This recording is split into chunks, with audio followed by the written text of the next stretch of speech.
அதனாலதான் எது ரொம்ப முக்கியம்? அதுக்கு லைட் ரொம்ப முக்கியம். ஏன்னா சூரியன் வந்தா தான் அது என்ன பண்ணுது?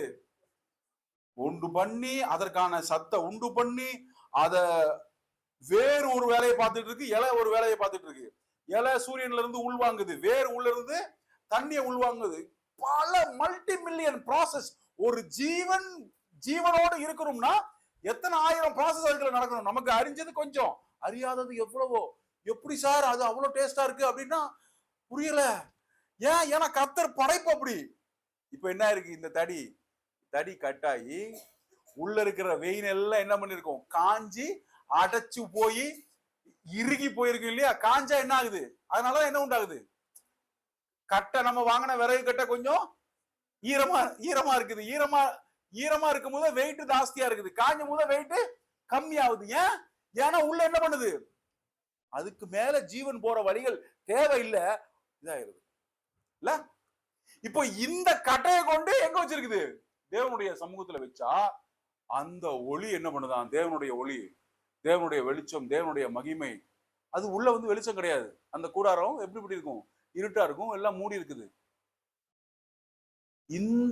இந்த ஒளி இருக்கு பாருங்க, இந்த தேவனுடைய மகிமை, இந்த தேவனுடைய மகிமை என்ன பண்ணுது? துளிர்க்க பண்ணுதா? இந்த வெளிச்சத்தை கண்ணால பார்க்க முடியுமா? அவர் நாம் பார்க்கக்கூடிய வெளிச்சத்தில் தன்னை பிரசன்ட் பண்ணாதான் உண்டு. அவர் அப்படியே பிரசன்ட் பண்ணாருன்னா என்ன பண்ண முடியுமா? யாரும் சேரக்கூடாத ஒளியில். அப்ப என்ன அது? அதனாலதான் மோசே என்ன சொல்றாரு? எந்த வசனம்? எக்ஸோடஸ் 33 அதிகாரத்துல வருது. என்னுடைய நன்மைகள் எல்லாம் நான் என்ன பண்ணுவேன்? உனக்கு முன்பாக கடந்து போக செய்வேன். ஆனா நீ என்ன பண்ண முடியாது? என்னுடைய முகத்தை பார்க்க முடியாது. உனக்கு நான் என்ன எதை காட்டுறேன்? பின்புறத்தை தான் நீ பார்க்க முடியும். ஏன்னா முகத்தை பார்த்த ஒருவனும் உயிரோடு இருக்க முடியாது. அந்த மகா மகிமையான வெளிச்சம், பிரசன்னம், பார்க்க முடியாத அந்த பிரசன்னம், அந்த கோலை என்ன பண்ணுது? உயிரடைய செய்கிறது. அதே மகிமையான பிரசன்னம் தான் மோசேனுடைய சரீரத்தை என்ன பண்ணுச்சு? மகிமை அடைய பலப்பட செய்தது. வார்த்தையின்படி மரித்தான், இயற்கையின்படி மரிக்கல. ஏன் மரிக்கல? இயற்கையின்படி ஏன் மரிக்கல? அம்மான் கட்டுல வச்சு என்ன பண்ணல? தாத்தாவை தூக்கிட்டு போய் தாத்தாக்கு யாராவது என்ன பண்ணுங்க? மலை மேல கொஞ்சம் பாலை ஊத்தி விடுங்க. மூச்சு திணறி தாத்தா போட்டுன்னு சொல்லி மோசே என்ன பண்ணல? போல நடந்து போய் வெளிச்சம் மங்காமல் பலன் மங்காமல் அங்க நின்னு பாக்குறாரு. பார்த்துட்டு கர்த்தர் காட்டுறாரு, இந்த பத்தியா நான் வாக்குத்தத்தம் பண்ண இடத்த கொண்டு வந்துட்டேன், சரி இப்ப போய் என்ன பண்ணிரு, நீ மரித்து போ அப்படிங்கிறாரு. இப்ப போய் மரித்து போன்னு யாராவது யார்ட்டையா சொல்ல முடியுமா? கர்த்தர் மோசேல சொல்றாரு. உடனே மோசே போய் என்ன பண்றாரு? தேவனுடைய வார்த்தையின்படி மரித்து போனா. உடனே கர்த்தர் என்ன பண்றாரு? கர்த்தரே என்ன பண்றாரு?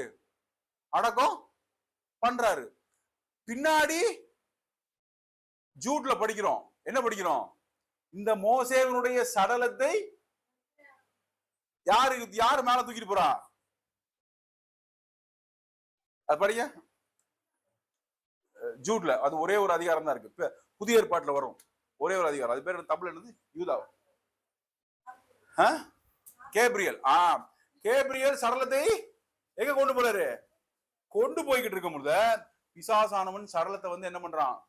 கிளைம் பண்றான். உடனே கேப்ரியல் என்ன சொல்றாரு? தேவர் உன்னை கடிந்து கொள்ளட்டும்.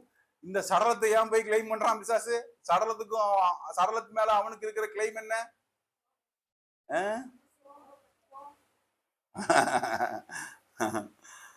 படிங்க.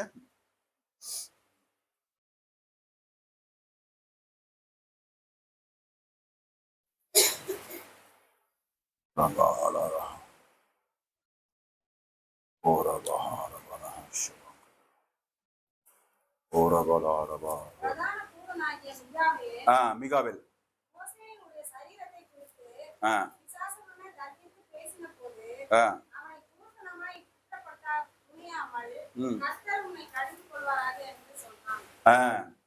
மோசேவுடைய சடலத்துல மரித்ததுக்கு அப்புறம் பிரச்சனை என்ன பண்ணுது?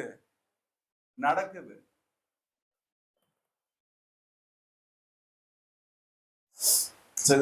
இது வேற பகுதி. நம்ம அந்த பகுதி இன்னைக்கு நம்ம பேசல. இன்னைக்கு நம்ம என்ன பேசிட்டு இருக்கோம்? எதுல ஸ்டார்ட் பண்ணோம்? ஆலோசனை. வார்த்தை மாறாது. தேவன் கொடுத்த வார்த்தை என்ன பண்ணாது? மாறாது. அதை நாம் தான் என்ன பண்ணணும்? எக்ஸிக்யூட் பண்ணணும். இப்போ தேவனுடைய சாட்சிகளின் மத்தியில நமக்கு ஏராளமான உயர்ந்த மகிமையான ஆலோசனைகள் இருக்கும் பட்சத்தில் நாம் உலகத்தில் இருக்கிற யாராவது ஒருவரை ஃபாலோ பண்ணா எங்க இருந்து ஆலோசனை பெற்றுக் கொள்கிறோம்? அவர்களிடத்திலிருந்து ஆலோசனை பெற்றுக் கொள்கிறோம். அதனாலதான் சில நேரங்களில ஆலோசனை எங்க இருந்து பெற்றுக்கொள்கிறார்கள் அப்படிங்கிறது மனிதர்களுடைய வாழ்க்கையில தெரியுது இல்லையா? அதனாலதான் இன்னார் இவருடைய ஃபேன் அப்படிங்கிறது தெளிவா தெரிகிறார். ஏன்? தினந்தோறும் அவர்களையே நோக்கி பார்த்து அவர்கள் செய்கிற காரியங்களையே இவர்களுக்கு என்ன ஆகுது? டெபாசிட் ஆகுது இல்லையா? இதனால தான் அந்த குழந்தை ஏன் குதிச்சா, அவளுக்கு இதை சொன்னது யார் அப்படிங்கிறது நம்ம கேட்க வேண்டிய விஷயம். இதனால தான் ஒரு சிந்தனை நமக்குள்ள ஓடிட்டு இருக்கும் பொழுது இந்த சிந்தனை தேவனிடத்திலிருந்து வந்ததா எங்க இருந்து வந்தது அப்படிங்கறத எப்படி பிரிச்சு பார்க்க முடியும்னா, இயேசு கிறிஸ்து என்ன சொல்றாரு? நான் ஜீவனை கொடுக்க வந்தேன், அளவில்லாத ஜீவனை கொடுக்க வந்தேன் அப்படிங்கிறாரு.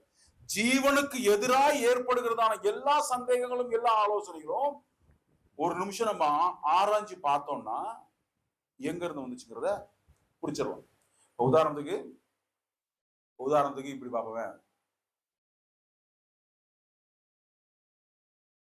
ஒரு தாய்